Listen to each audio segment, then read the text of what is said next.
Horror कहानियां TV. खून की प्यास पार्ट 2। और उसके बाद वो जंगल एक बार फिर से सुमन की चीखों से गूंज उठा। लेकिन आज की रात सुमन की चीखों को सुनने वाला वहां पर कोई भी नहीं था।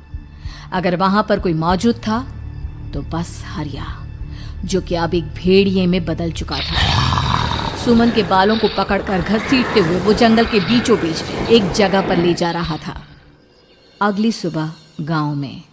अरे भाई, पता नहीं क्या बात है, अपने गांव का हरिया किसान और उसकी पत्नी सुमन दोनों गायब हैं। दोनों का कोई अता पता नहीं। अरे कैसी बातें कर रहे हो भाई, ये कब हुआ है? अरे पूरे गांव में खबर फैली पड़ी है। कल रात को दोनों खेत की तरफ जा रहे थे, लेकिन लौटकर आए ही नहीं। तो हो सकता है अपने खेत पर होंगे। पूरा गांव ढूंढ कर आया है भाई। जानते हो क्या मिला वहां पर? क्या हुआ भाई? क्या मिला? बताओ हमें, क्या मिला? अरे हरिया की पत्नी सुमन के कपड़े पड़े हुए थे। शरीर का एक एक कपड़ा फटा हुआ झोपड़ी के बाहर पड़ा था, लेकिन दोनों पति पत्नी का कोई पता ठिकाना नहीं था। अरे भाई, लेकिन उसका जो दोस्त है ना रामू किसान, उससे पता करके आते हैं ना। अब तक तो दोनों साथ ही खेत पर जाया करते थे। हाँ, हमें उसके घर जाना चाहिए भाई। चलो वहाँ चलते हैं, चलो। वो सारे लोग रामू के घर पर पहुंचते हैं। रामू अपने घर के बाहर बैठकर हुक्का पी रहा था। आज सारे के सारे लोग टोली बनाकर मेरे घर क्यों आ रहे हैं? क्या कोई मर गया क्या भाई? अरे कैसी बातें कर रहे हो? तुम्हारा सबसे अच्छा दोस्त हरिया और उसकी पत्नी गायब है, और तुम यहाँ बैठकर हुक्का पिए जा रहे हो हैं? रामू ने अजीब सी नजरों से उन सब गांव वालों की तरफ देखा, जिसकी वजह से वो लोग एक बार के लिए डर गए। गायब है? अरे गायब नहीं है, मुक्ति मिल गई है। उन दोनों को मुक्ति मिली है। इस दुनिया में आकर हर इंसान पाप करता है, और उसे उसके पापों के लिए मुक्ति मिलना बहुत जरूरी है। अरे ये कैसी बहकी बातें कर रहे हो भाई, हैं? और इसका चेहरा अजीब सा क्यों लग रहा है? लगता है दोस्त के मरने का गम बैठ गया है। पागल हो गया है शायद ये पागल।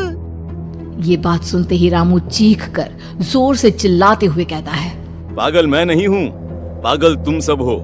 और ये शैतानी जंगल अब तुम में से किसी को नहीं छोड़ने वाला, सबको खा जाएगा। याद रखना मेरी बात। शैतानी जंगल? कैसा शैतानी जंगल? लगता है रामू पागल हो चुका है। हमें यहाँ से चलना चाहिए भाई। चलो। तभी रामू की पत्नी बाहर आती है। नहीं, आप लोग इनकी बात का बुरा मत मानिए। 2 दिन पहले हरिया के साथ खेत पर गए थे। जब से वहाँ से आए हैं तब से ऐसी ही बातें कर रहे हैं। भगवान जाने ऐसा क्या देख लिया उन्होंने, खेत में कुछ भी बड़बड़ाते रहते हैं। लेकिन गांव के लोगों ने कमला की कोई बात नहीं सुनी, और वो सब वहां से चले गए। रात अब धीरे धीरे ढलने लगी थी। तभी अचानक किसी ने धीमी सी आवाज में रामू को पुकारा। रामू, आ जाओ, मैं तुम्हारा इंतजार कर रहा हूँ। और सुनो, अपनी पत्नी को साथ लेकर आना, नहीं तो काम अधूरा रह जाएगा। ये आवाज सुनते ही रामू के चेहरे पर शैतानी मुस्कुराहट आ जाती है।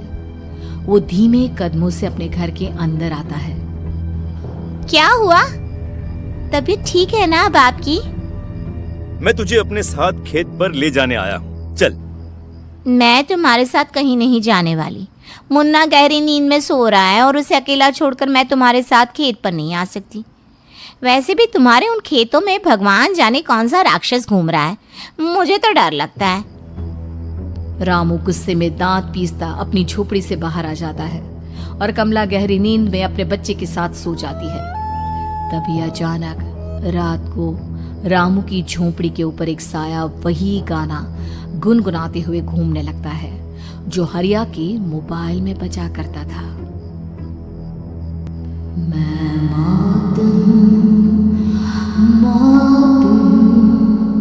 मौत जो पसरी है चारों ओर, जो आएगी कहीं से भी निगल जाएगी सबको।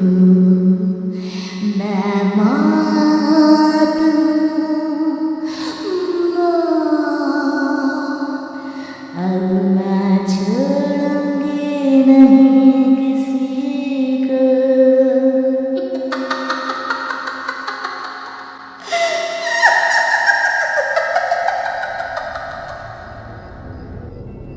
ये आवाज सुनकर रामू की पत्नी कमला की आंख खुलती है और वो देखती है कि उसका मुन्ना अपनी जगह से गायब था। कमला चीखते हुए बाहर दौड़ कर आती है। वहां पर उसने देखा कि रामू ने अपने बच्चे को झोपड़ी के बाहर एक पेड़ से उल्टा लटकाया हुआ था और उसका बच्चा चीख चीख कर रो रहा था। वहीं दूसरी तरफ एक साया बच्चे के ठीक नीचे आग जलाकर उसके चारों तरफ हैवानों की तरफ नाच रहा था। छोड़ दो मेरे बच्चे को। अरे क्या कर रहे हो तुम? शर्म नहीं आती तुम्हें अपने ही बच्चे को इस तरह मौत के हवाले करते हुए? अपना बच्चा? किसने कहा ये मेरा बच्चा है? अरे ये तो उस रामू की औलाद है, इस गांव के किसान रामू की, और मेरी दुश्मनी इस गांव के हर इंसान के साथ है। क्या? कैसी बात कर रहे हो तुम? और ये औरत कौन है? ये मेरे बच्चे को खा जाएगी। तभी अचानक से उस साया ने एक बेहद खतरनाक दिखने वाली औरत का रूप ले लिया और उसकी आंखों से आग निकल रही थी। सही पहचाना तूने, मैं तेरे बच्चे को खा जाऊंगी। अगर तू अपनी इस हैवान पति रामू के साथ जंगल नहीं आए तो मैं तेरे बच्चे को खा जाऊंगी। लेकिन क्यों? आखिर क्या चाहती हो तुम मुझसे? मुझे जंगल क्यों ले जाना चाहती हो? औरत बुरी तरह से ठहाके मार मार कर जोर जोर से हंसने लगी और साथ में रामू भी। ये तो तुझे वहाँ चलने के बाद ही पता चलेगा ना। अगर तू नहीं आई तो थोड़ी देर में तेरा ये बच्चा आग में जलकर मर जाएगा। चल जल्दी। नहीं, मेरे बच्चे को छोड़ दो। तुम जहाँ कहोगे मैं तुम्हारे साथ चलने के लिए तैयार हूँ। और उसके बाद उस बच्चे को झोपड़ी में लिटाकर आगे आगे वो साया चल रहा था और उसके पीछे पीछे रामू अपनी पत्नी के बाल पकड़कर उसे घसीटते हुए जंगल की तरफ ले गया। जंगल में जाने के बाद, कितनी खूबसूरत हो तुम। आज की रात बस तुम और मैं एक दूसरे के साथ रहेंगे। मुझे तुमसे बहुत डर लग रहा है। तुम्हें क्या हो गया है? तुम तो बिल्कुल ठीक थे। वो होगा जो हमारे बीच होना चाहिए। तो आओ अपने आप को मेरे हवाले कर दो। कमला ने डर की वजह से अपनी दोनों आंखें कसकर बंद कर ली थी। रामू ने बुरी तरह से चीख कर कमला से कहा, आंखें खोलो अपनी और मेरी तरफ देखो। कमला ने जैसे ही अपनी आंखें खोली उसने देखा कि रामू एक खतरनाक खूनी हैवान में बदल चुका था। कौन हो तुम? जाने दो मुझे। क्या चाहते हो मुझसे? वही जो एक आदमी एक औरत से चाहता है। मैं तुम्हारा पति रामू नहीं, बल्कि इस जंगल का एक भेड़िया हूँ, और आज की रात तुम्हारे खून से अपनी प्यास बुझा जाऊं। और उसके बाद वो जंगल कमला की दर्दनाक चीखों से गूंज उठा। अगली सुबह कमला के कपड़े भी जंगल में उसी तरह पाए गए जैसे कि सुमन के पाए गए थे। इस घटना के बाद पूरे गांव में दहशत का माहौल था। अपने माँ बाप की मौत और गांव में हो रहे इस तरह की घटनाओं की खबर सुनकर किशन शहर से गांव लौट आया था। अपने माँ बाप की बेदर्द मौत की वजह से वो बहुत परेशान था। तभी अचानक उसे अपने घर में खाट के नीचे पड़ा हुआ वो मोबाइल फोन मिला जो उसने अपने पापा हरिया को गिफ्ट किया था। अरे कितने प्यार से पापा के लिए मोबाइल फोन लेकर आया था।